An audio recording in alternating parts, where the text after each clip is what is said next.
My daughter-in-law texted me 3 words at 12:14 in the morning, and after reading them, I sat alone in my kitchen for nearly an hour staring at a cold cup of coffee I could no longer drink.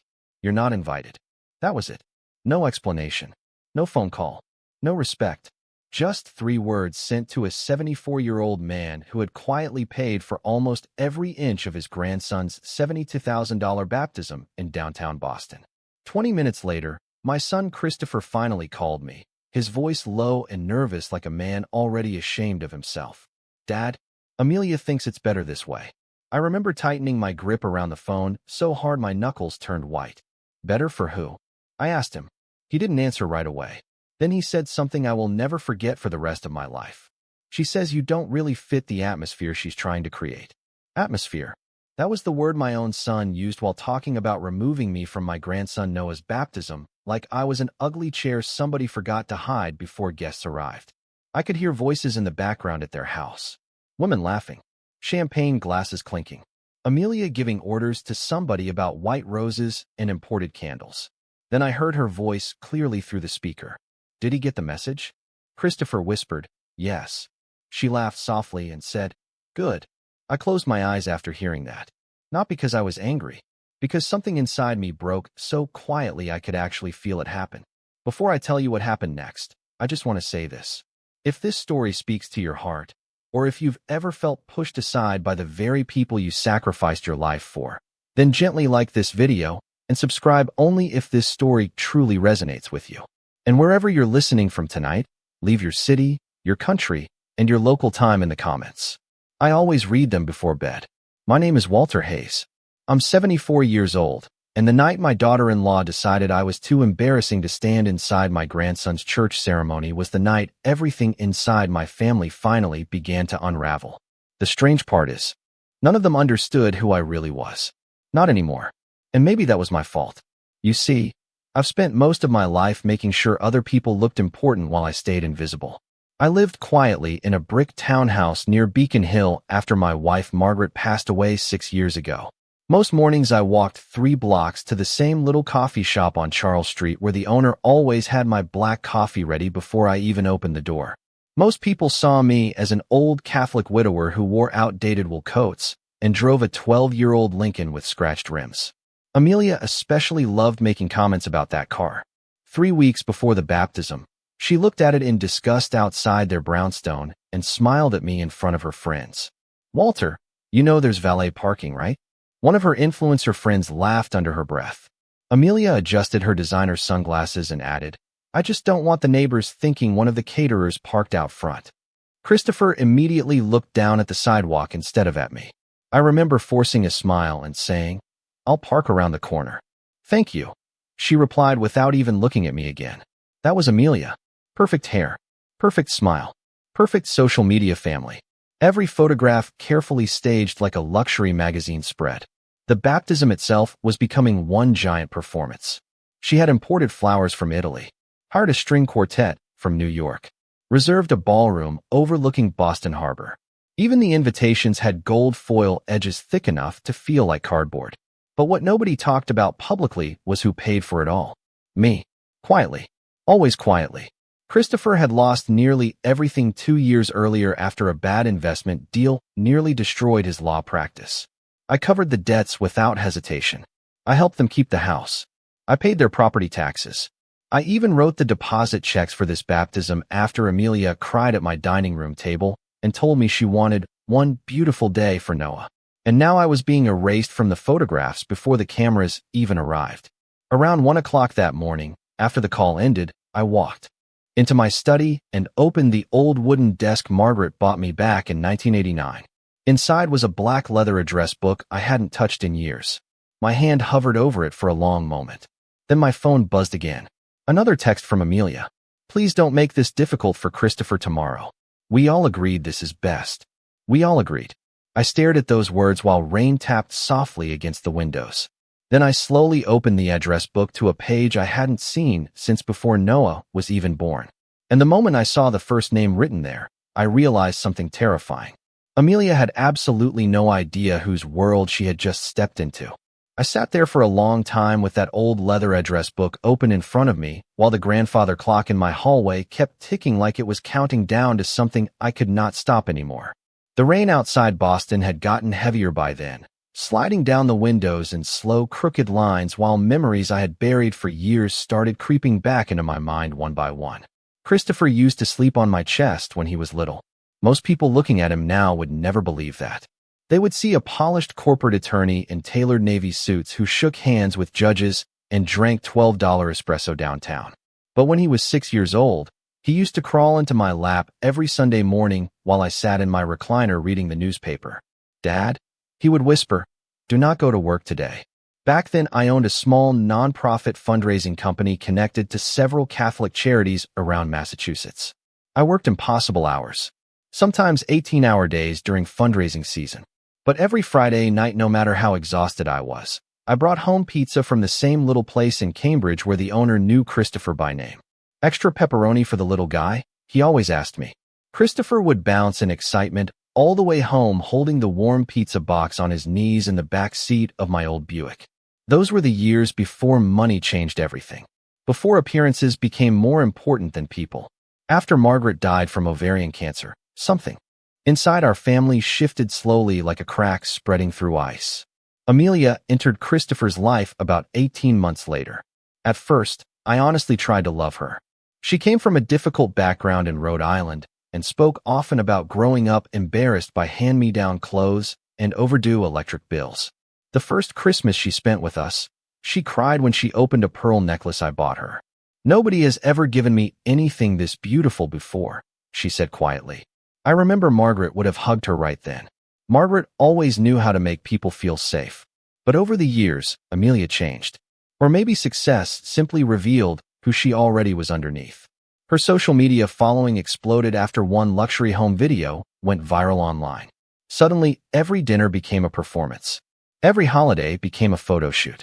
Every family moment needed perfect lighting, matching colors, and expensive wine glasses nobody was allowed to actually touch. One Thanksgiving at their house in Back Bay, I reached for a dinner roll before Amelia finished arranging the table for photographs. She froze instantly. "Walter, please," she snapped while holding her phone. "Can we keep things looking nice for literally 2 minutes?" The room went silent. Christopher rubbed his forehead and muttered, "Dad, just wait." I slowly pulled my hand back from the breadbasket like a child being scolded in school. Even Noah's nanny looked uncomfortable standing there. A few minutes later, Amelia posted smiling family pictures online with the caption, "Grateful for perfect moments with the people we love most." I remember staring at that sentence later that night from my empty townhouse, while eating leftover turkey alone at my kitchen counter. Perfect moments.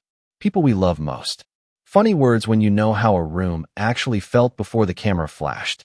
The truth is, I ignored 1,000 little warning signs because I was terrified of losing access to my grandson. Every insult became something I swallowed quietly. Every disrespect became another excuse I made for them. Christopher noticed it too. One night after Noah's first birthday party, he walked me out to my car while snow fell softly across the sidewalk. "Dad," he said carefully, "Amelia just gets stressed when events are important to her." I looked at him for a second and asked, "And when did I stop being important to you?"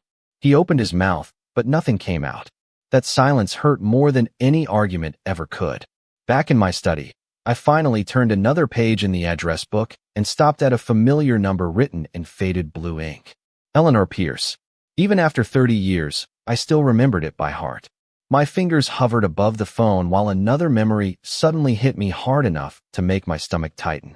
Because years ago, long before Amelia ever entered this family, there was one promise Christopher made to me after Margaret died.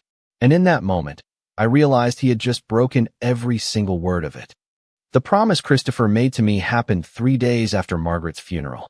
We were standing outside St. Augustine Church while freezing November wind pushed dead leaves across the parking lot. He was 37 back then, exhausted from grief, wearing the same black tie he had slept in the night before. I remember he grabbed my shoulder tightly and said, "Dad, I will never let you become invisible in this family." At the time, I believed him completely. That was the problem with loving your children deeply. Even when they disappoint you, part of you still keeps searching for the version of them you remember most. Around 2 in the morning, I finally picked up my phone and dialed Eleanor Pierce. She answered on the second ring despite the hour. "Walter," she said immediately, her voice alert with surprise. "Are you all right?" I had not spoken to Eleanor in almost 4 years. But some people never truly disappear from your life. Eleanor owned Pierce & Rowe, one of the largest luxury event management companies in New England.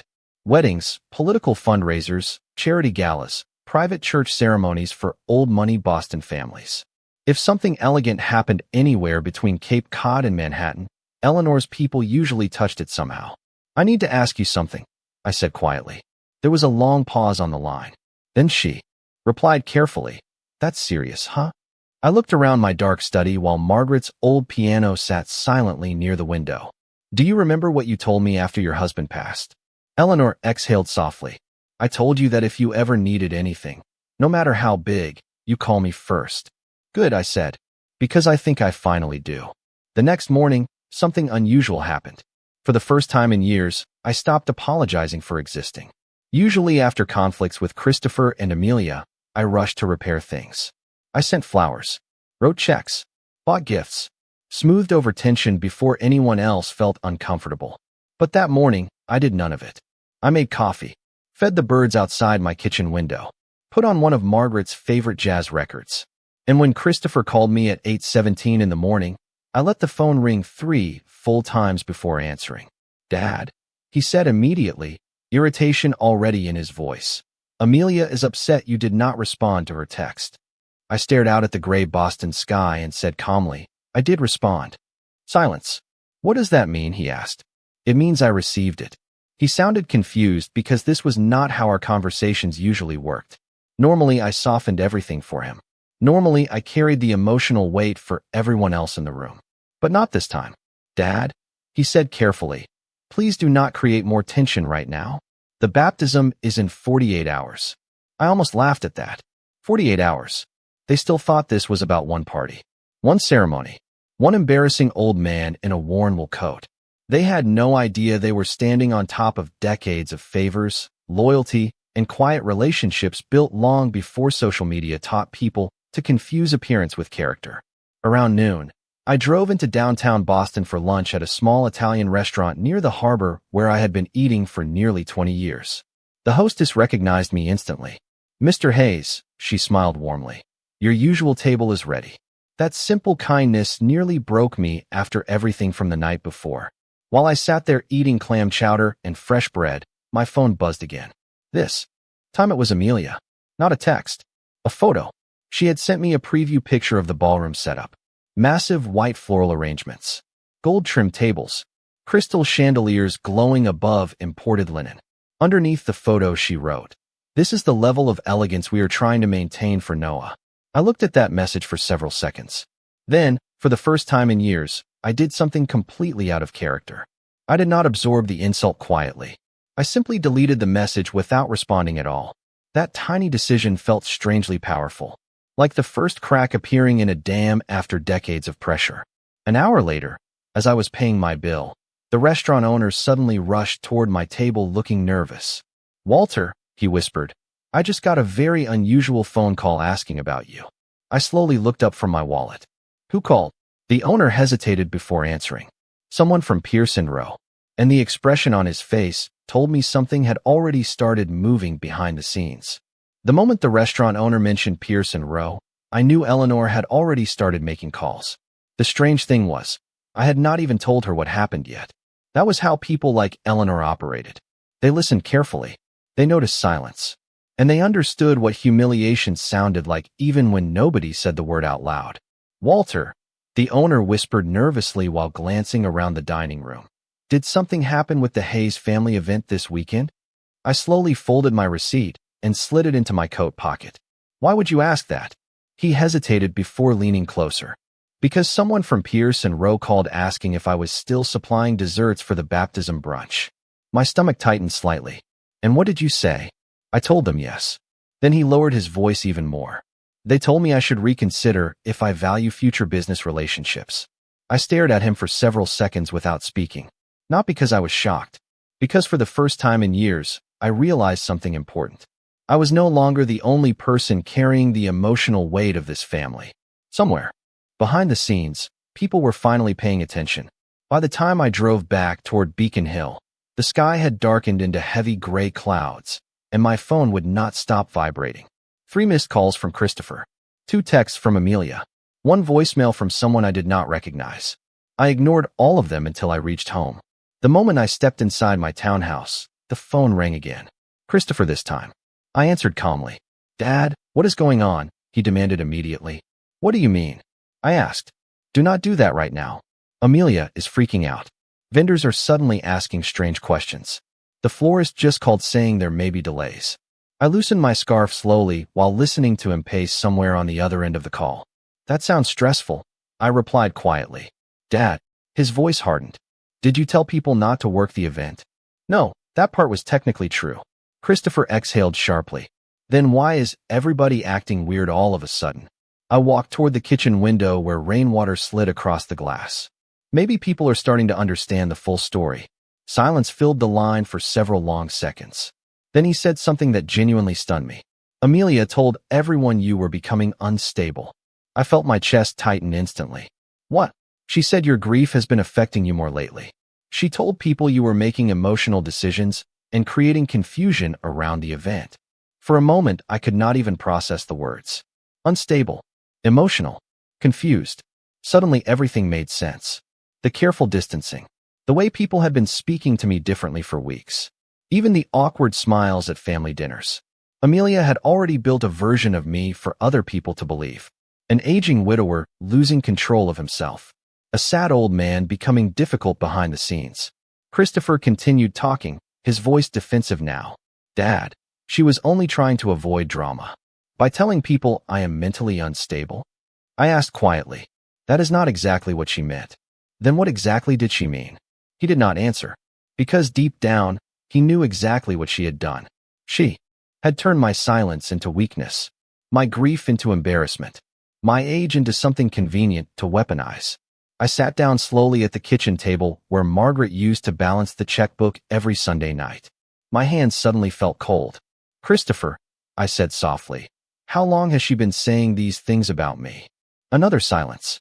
Too long this time. Finally he whispered, "Dad, people have been concerned for a while." Concerned.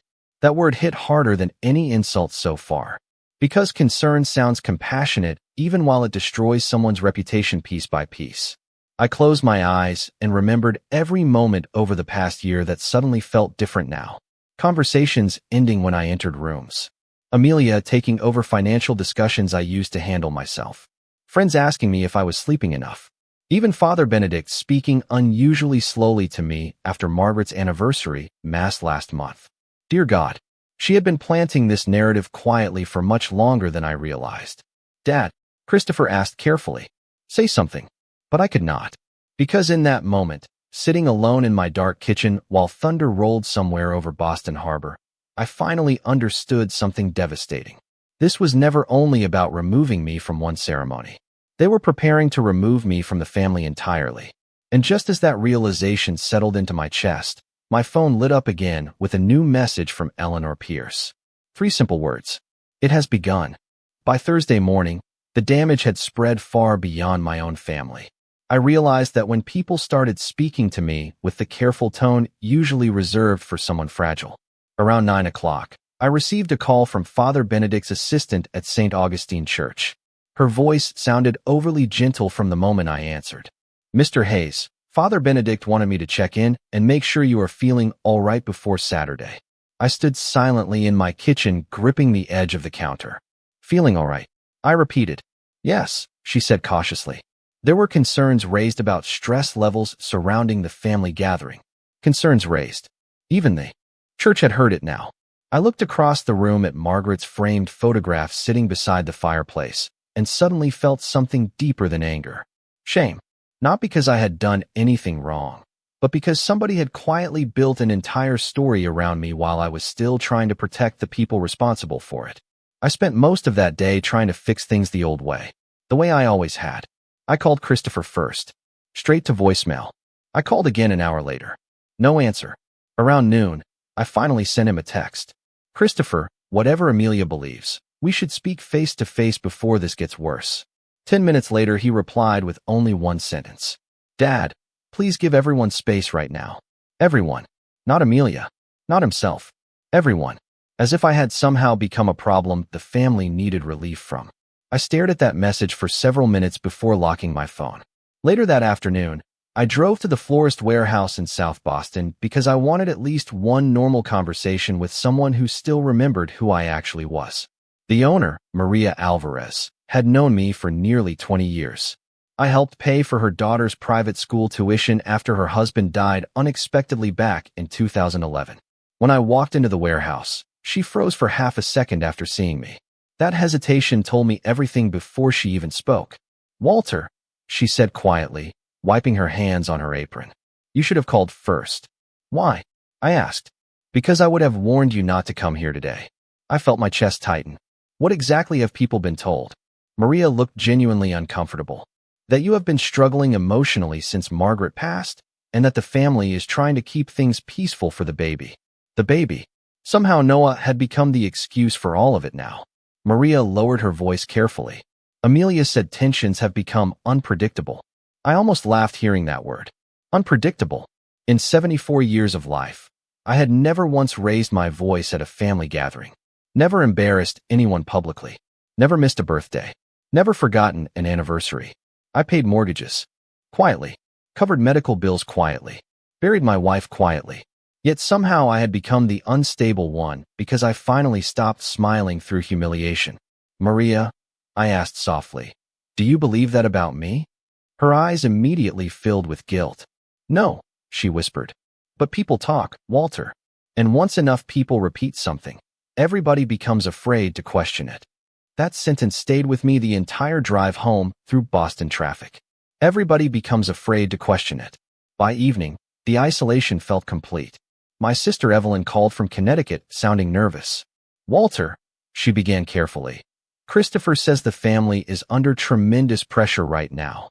I closed my eyes immediately. Even she had been pulled into it. Did he also tell you I am losing my mind? I asked. He did not say it like that. But he let you believe it. Silence. Then she sighed softly. I think they are just trying to avoid conflict before the baptism. I laughed bitterly under my breath. Amazing how easily people sacrifice the truth in the name of avoiding discomfort.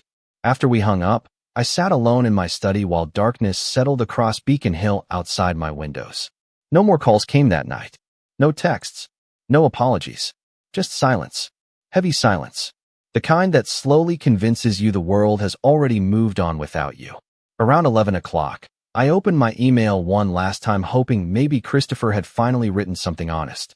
Instead, I found a forwarded message accidentally sent to me by one of the event coordinators. At the top was a private note from Amelia written earlier that morning. Please do not communicate details directly with Walter anymore. We are trying to manage his emotional state carefully before the ceremony. I read that sentence 3 times while the house around me sat completely still.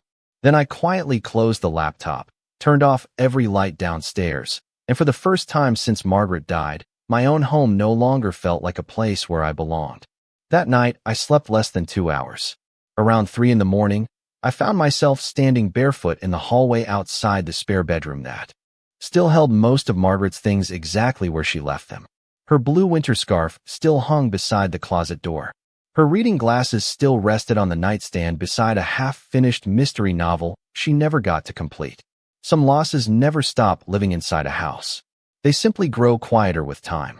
I sat on the edge of the bed and stared at her side of the room while Boston rain tapped softly against the windows. You would know what to do, I whispered aloud before realizing how strange it sounded talking to someone who had been gone 6 years. But grief changes people that way. Sometimes the dead become the only ones who still feel safe to speak to honestly.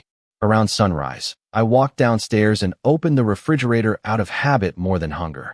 Inside sat a glass container of chicken soup my neighbor Ruth had dropped off 3 days earlier.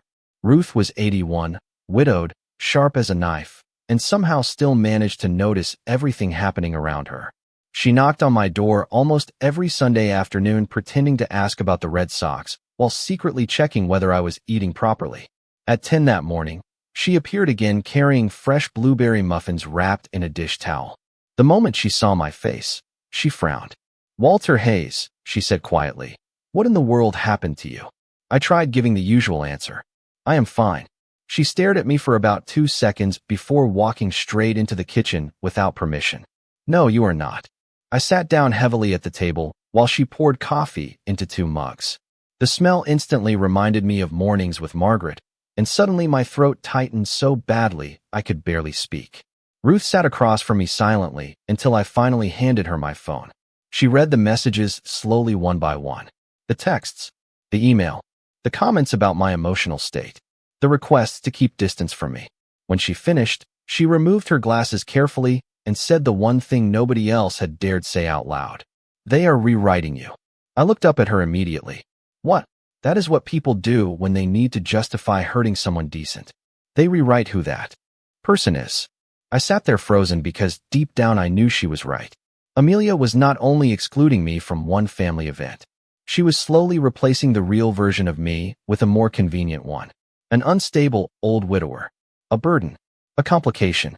And the terrifying part was how easily everybody accepted it because it made their lives simpler. Ruth reached across the table and squeezed my wrist gently. "Walter, when was the last time anybody in that family asked how you were actually doing?" I opened my mouth to answer and realized I genuinely could not remember. Not after Margaret died. Not after the surgeries. Not after the long, lonely winters. Not even after the night I drove myself to the emergency room 2 years earlier with chest pain because I did not want to bother Christopher during his anniversary dinner. The truth settled into me slowly and painfully. I had spent years trying not to inconvenience people who no longer truly saw me. Around noon, Christopher finally called again. His voice sounded exhausted. "Dad, the catering company just backed out." I closed my eyes briefly but said nothing. "The string quartet canceled too," he continued. "Nobody will tell us why." I could hear panic underneath his words now. Real panic, not irritation. "Christopher," I asked quietly, "if you genuinely believed I was unstable, why would you leave me alone all week?" Silence. Long silence. Then he whispered something so softly I almost missed it. I did not know what to believe anymore. That hurt more than anything else. Because for the first time, I heard confusion in my son's voice instead of certainty. Amelia's version of me was beginning to crack. After we hung up, I walked into my study again and opened the old leather address book one more time. But this time, I noticed something different. My hands were steady, completely steady. And somewhere deep beneath the grief, beneath the loneliness, beneath all the humiliation and silence, I realized something had finally changed inside me too. I was no longer trying to earn my place in a family I had already built with my own 2 hands. Friday morning arrived cold and bright over Boston, the kind of crisp October morning where the air smells faintly like wet leaves and chimney smoke. For the first time in a long while, I woke up before sunrise without feeling dread pressing against my chest. I shaved carefully, pressed my own shirt, polished the old brown shoes Margaret used to tease me for refusing to throw away. Then I drove downtown with no real plan except one simple decision. I was done waiting for people to remember my value. If I still had a life left to build, I was going to build it myself. Around 8:30, I walked into the offices of St. Matthew Community Foundation near Copley Square. 20 years earlier, I helped organize their very first fundraising gala inside a church basement with folding chairs and homemade lasagna.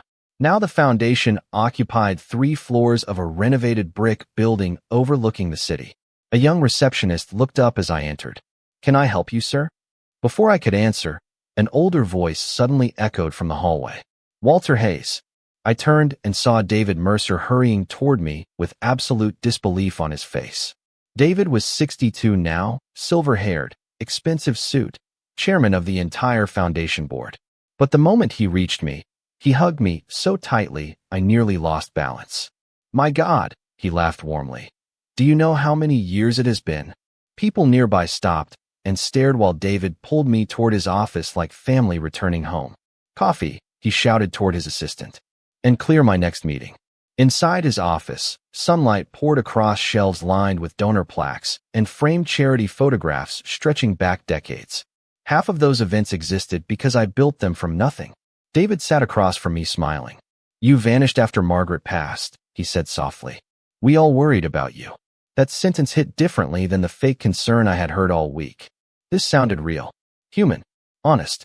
I think I disappeared from myself for a while, I admitted quietly. David nodded slowly like he understood exactly what I meant. Then he leaned back in his chair and said something unexpected. Actually, your timing is incredible. He opened a folder on his desk and slid it toward me. Inside were architectural sketches for a new youth outreach center in Dorchester. We have donors, he explained. We have the building. What we do not have is someone who knows how to bring people together the way you always did. I looked down at the plans while something unfamiliar stirred inside me. Purpose. Real purpose. Not family politics. Not silent endurance. Purpose. David, I said carefully, I have been out of that world for years. He laughed immediately. Walter, half this city still uses your fundraising strategies. Then he lowered his voice slightly. People trust you. That kind of reputation does not disappear. I sat there stunned because I realized something important in that moment. Outside the small emotional prison my family had built around me, the world still remembered who I was. Around lunchtime, David insisted we walk together through the financial district to a seafood restaurant nearby. Everywhere we went, somebody recognized me. A retired judge shook my hand near State Street. An older woman stopped us outside the restaurant and said, Walter Hayes? You helped pay for my son's rehab program years ago. I barely remembered doing it. That was the strange thing about kindness. You often forget the moments other people survive because of. During lunch, my phone buzzed again with another incoming call from Christopher. This time, I let it ring while continuing my conversation with David about community grants and scholarship programs. You are not answering? David asked carefully. I looked at the phone for a moment before placing it face down on the table. Not today, I said calmly. And for once, I meant it completely. By late afternoon, I found myself standing inside the unfinished youth center touring classrooms that still smelled like fresh paint and sawdust. A young construction manager walked beside me taking notes while I suggested event layouts from memory, like muscles waking up after years of sleep. You have done this before, he said with a smile. I almost smiled back. A few times. When I finally returned home that evening, there was a large envelope waiting inside my mailbox. No return address, just my name, written across the front in elegant black ink. I carried it upstairs slowly, set it on the kitchen table, and opened it carefully. Inside was a printed guest list for Noah's baptism reception. I scanned the names once, then twice, and suddenly I realized why Eleanor Pierce had sounded so certain when she said it had already begun. The guest list explained everything. Sitting at my kitchen table that Friday night, I slowly read through the names under the warm yellow light above the stove, while Boston traffic hummed faintly outside my windows. Senators, foundation directors, old Catholic families whose names sat on library buildings and hospital wings across Massachusetts. CEOs, judges, donors. Nearly every major figure connected to Boston charity circles would be attending Noah's baptism reception. And suddenly I understood exactly why Eleanor Pierce moved so quickly. Amelia had unknowingly built her perfect social event on top of relationships connected directly to me. Relationships I spent 40 years building quietly while never asking for recognition in return. Around 7 the next morning, my phone rang again. This time it was David Mercer. Walter, he said without greeting, check your email immediately. I opened my laptop and saw a formal document from St. Matthew Community Foundation. At the top, in bold navy letters, were words I had not expected to see again in my lifetime. Director of Community Relations and Strategic Events. My name sat directly underneath the title. I stared at it silently while David laughed on the phone. You earned that office years ago, he said. We are just finally putting your name on the door. Something shifted inside me reading those words. Not pride exactly. Recognition. For too long, I had allowed myself to shrink into the background of my own life. Now suddenly there was proof in front of me that the world still had space for me beyond being somebody's aging father or inconvenient relative. David, I said quietly, are you sure about this? Walter, he replied firmly. Half this city learned fundraising from you. Stop acting surprised. By Monday morning, I had an office again. A real office. Corner windows. Overlooking Boylston Street. A polished brass nameplate on the desk. Staff members knocking politely before entering. Young coordinators asking for my opinion on donor strategy and community outreach plans. The first time someone introduced me as Director Hayes during a meeting, I almost looked behind me to see who they meant. Mr. Hayes, a young assistant named Lauren asked while carrying event folders into my office. How do you stay calm managing this many moving parts? I smiled faintly while adjusting my reading glasses. When people trust you, chaos becomes easier to organize. She laughed softly and wrote the sentence down in her notebook like it mattered. Small moments like that began rebuilding parts of me I thought were gone forever.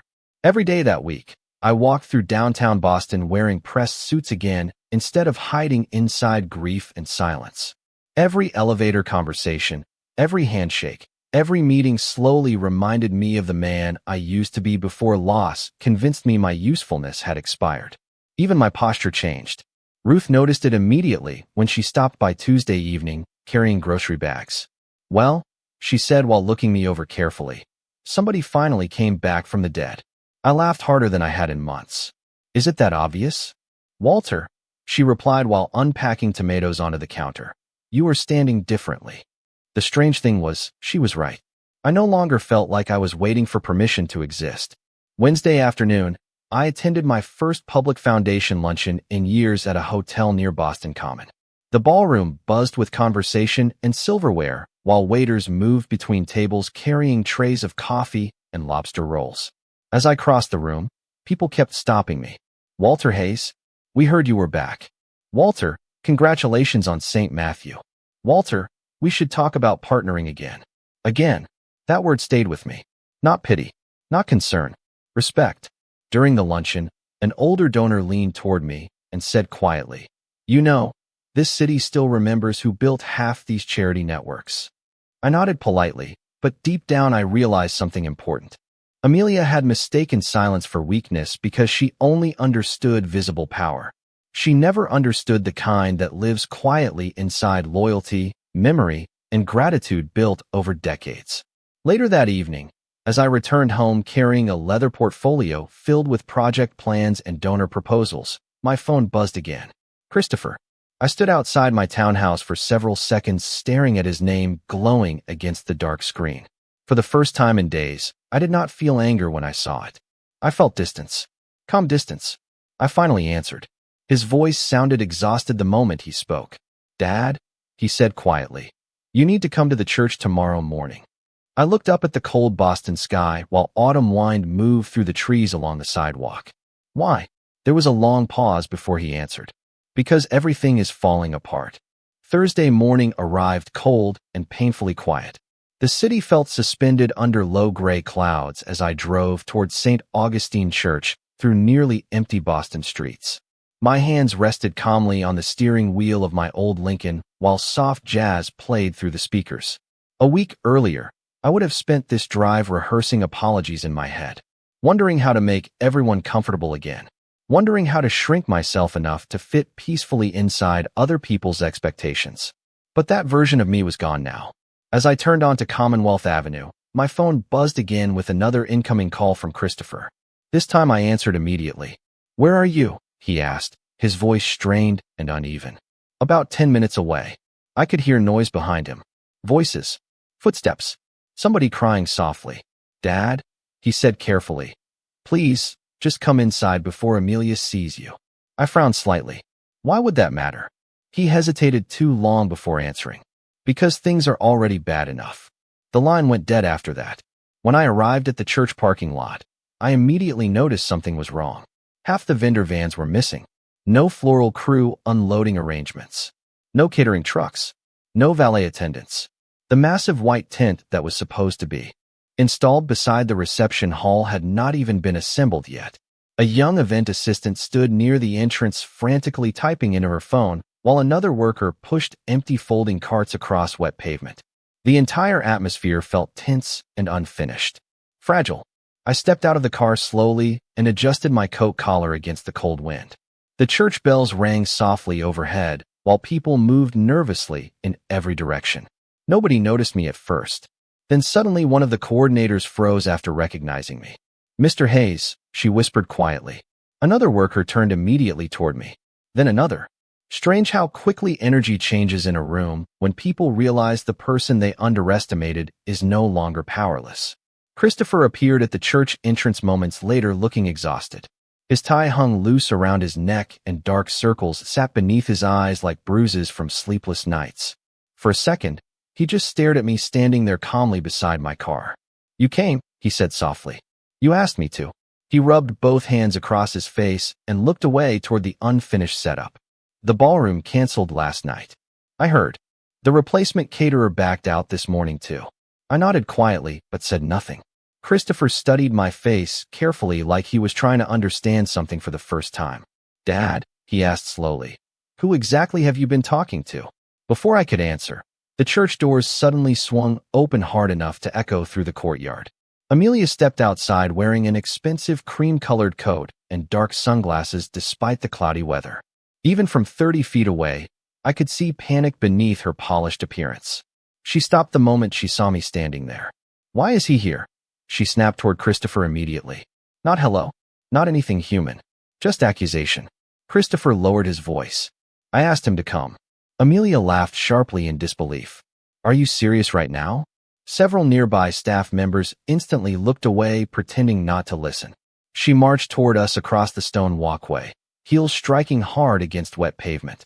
"Every vendor in Boston suddenly disappears, and now he conveniently shows up?" she demanded. I remained completely calm. "Good morning, Amelia." "Do not do that," she said coldly. "Do not stand there acting innocent." Christopher stepped between us nervously. "Amelia, please." But she was unraveling now. "No," she snapped. "Everybody keeps protecting him while our entire event collapses around us." Then she turned directly toward me for the first time. "What exactly did you tell people?" The strange thing was, hearing her anger no longer hurt me. A week earlier, I would have felt crushed standing there. Ashamed, defensive, but now I only felt clarity. Because for the first time, I finally understood the real difference between us. Amelia believed power came from controlling appearances. I knew it came from how people remembered being treated when nobody was watching. Before I could respond, another black SUV pulled into the church parking lot behind us. Christopher turned first, then Amelia. The moment she recognized who stepped out of the vehicle, all the color drained from her face instantly. Eleanor Pierce had arrived, and she was not alone. Eleanor Pierce stepped out of the black SUV wearing a charcoal wool coat and leather gloves, calm and composed despite the visible chaos unfolding around the church courtyard.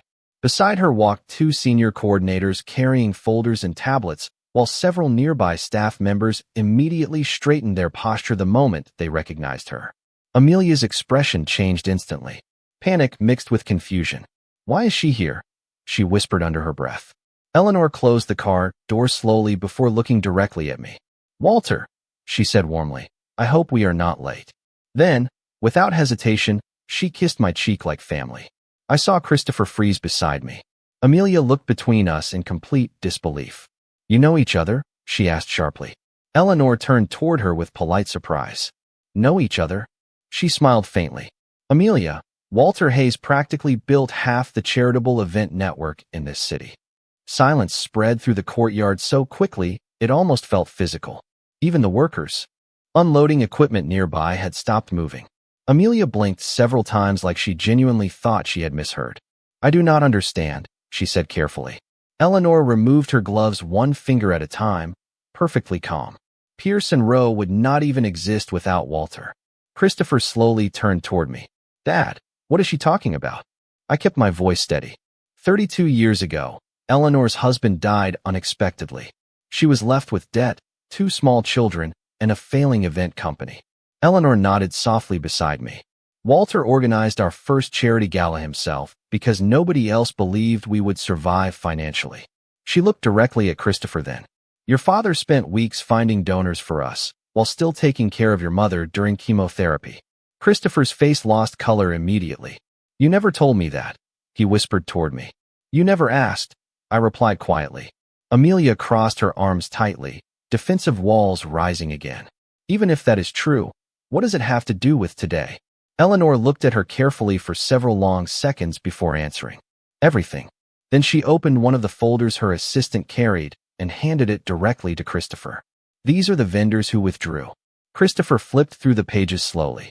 His expression shifted with every name he recognized. Florists, caterers, transportation companies, decor specialists. Nearly all of them had handwritten notes attached beside their cancellations. Walter helped my family during my father's illness. Walter funded our first expansion loan. Walter covered payroll during the recession. Walter sponsored my daughter's scholarship. Christopher looked up at me with stunned eyes. All these people. Remember kindness, I finished softly. Amelia suddenly laughed nervously. So this is revenge. Her voice cracked slightly at the end. You destroyed Noah's event to punish us? No. Eleanor answered before I could speak. People simply refused to participate once they understood how Walter was being treated. The words landed harder than shouting ever could. Amelia looked around desperately at the surrounding staff and workers, suddenly realizing many of them already knew exactly what had happened. I watched her confidence begin slipping away piece by piece. Not because anyone humiliated her publicly, because the image she spent years carefully building could not survive honesty. Father Benedict emerged from the church doors then, adjusting his coat against the wind. The moment he saw Eleanor standing beside me, his entire expression changed. Walter, he said immediately, walking toward us with visible warmth. Why did nobody tell me you were coming? Amelia looked completely stunned now. Father Benedict shook my hand firmly while continuing. St. Matthew Foundation called yesterday. Congratulations on your new appointment. Christopher stared at me in disbelief. New appointment? Before I could answer, Eleanor smiled toward him. Your father was named Director of Community Relations this week. At St. Matthew? Christopher asked quietly. Yes, Father Benedict confirmed. Frankly, it should have happened years ago. The courtyard had gone completely silent by then except for distant traffic and church bells overhead. Amelia stood motionless beside the stone walkway, gripping her handbag so tightly her knuckles had turned white. Then Christopher slowly looked back down at the cancellation list in his hands. His lips parted slightly as another realization finally hit him. He looked directly at me and asked in a voice barely above a whisper, Dad, were you paying for all of this yourself? I held his gaze calmly for several seconds before answering. Every single dollar. And the moment those words left my mouth, Amelia's face completely collapsed. For several seconds after I answered Christopher's question, nobody moved. The cold wind carried dead leaves across the church courtyard while distant traffic echoed faintly somewhere beyond the stone walls. Amelia stood completely frozen beside the entrance steps, staring at me like she was suddenly looking at a stranger. Christopher lowered the cancellation list slowly, his hands visibly shaking now.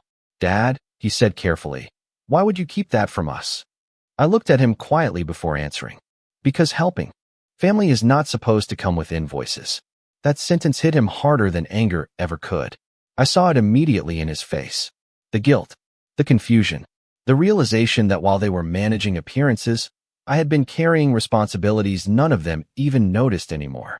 Amelia finally spoke, but her voice sounded smaller now. Walter, I did not know. Eleanor looked directly at her.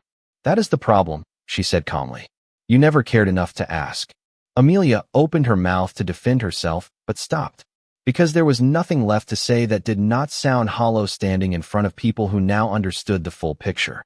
Around us, vendors and staff moved more carefully now, whispering quietly among themselves. Word spreads fast in Boston social circles, especially when truth arrives carrying documentation and respected witnesses. Father Benedict cleared his throat gently. Perhaps we should all go inside, he suggested.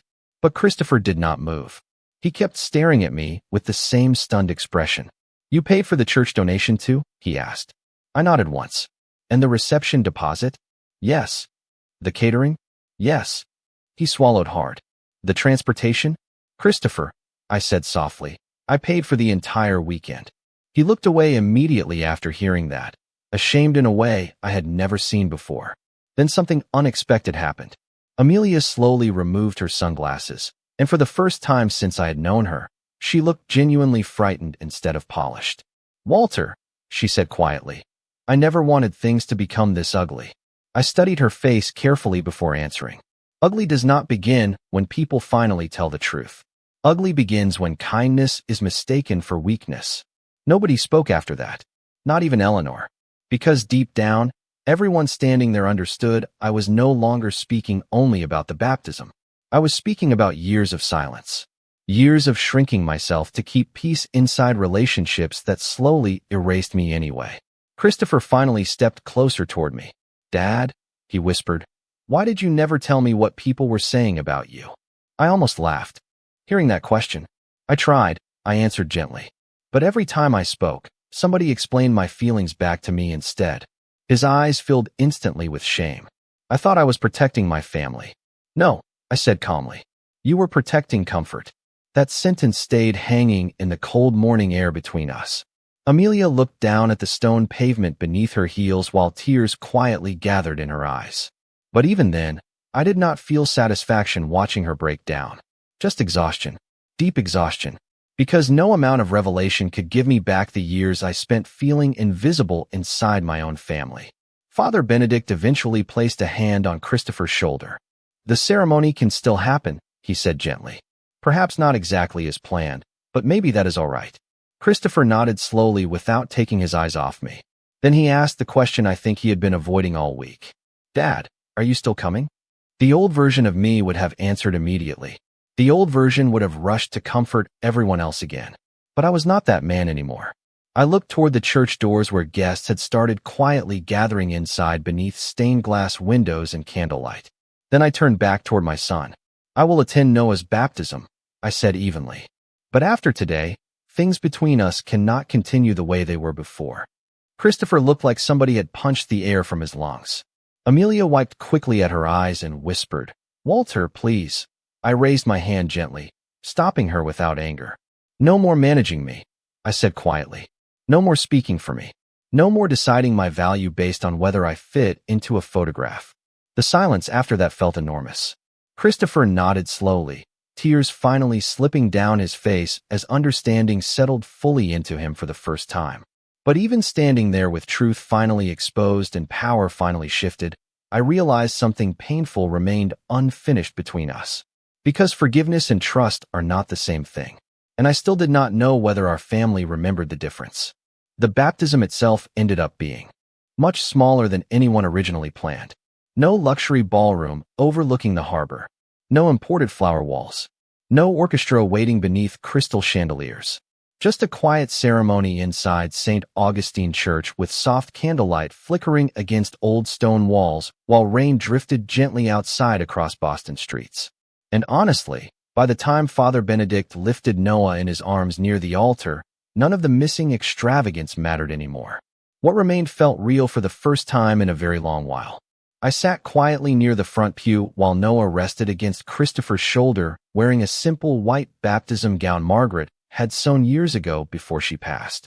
Christopher found it folded carefully inside one of her cedar chests the night before. Amelia had wanted something custom-made from New York originally. But when she saw Margaret's tiny hand-stitched initials sewn gently into the fabric near the collar, she quietly changed her mind. Some things still carry love even after the person who created them is gone. During the ceremony, Father Benedict spoke more softly than usual. "A family," he said carefully while looking around the church, "cannot survive on image alone. It survives on grace, truth, forgiveness, and the courage to see one another clearly." Nobody moved after those words. I noticed Amelia lower her eyes immediately. Christopher looked straight ahead, gripping Noah a little tighter. And for the first time in years, I did not feel invisible sitting there.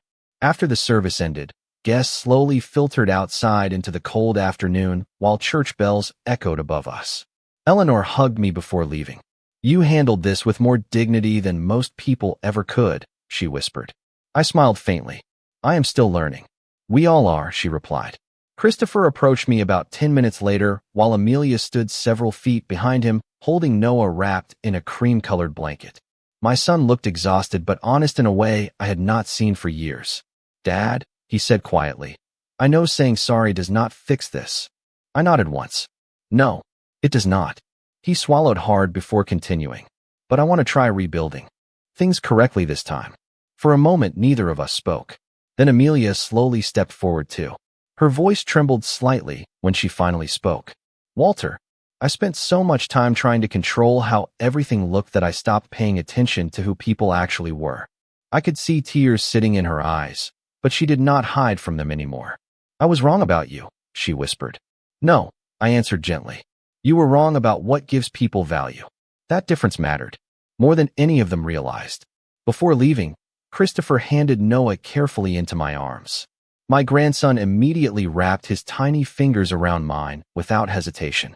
Such a small gesture.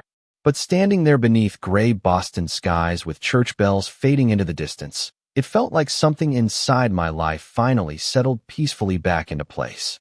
Not perfectly, not magically repaired, just honest. And honesty is sometimes the closest thing we ever get to healing.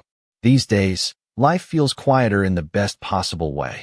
I still work at St. Matthew Foundation 3 days a week helping younger staff organize community outreach programs and donor events. Ruth still knocks on my door every Sunday pretending she needs help opening jars she could easily open herself. Christopher calls more often now, not out of obligation, out of effort, real effort. Amelia has changed too, slowly, not overnight.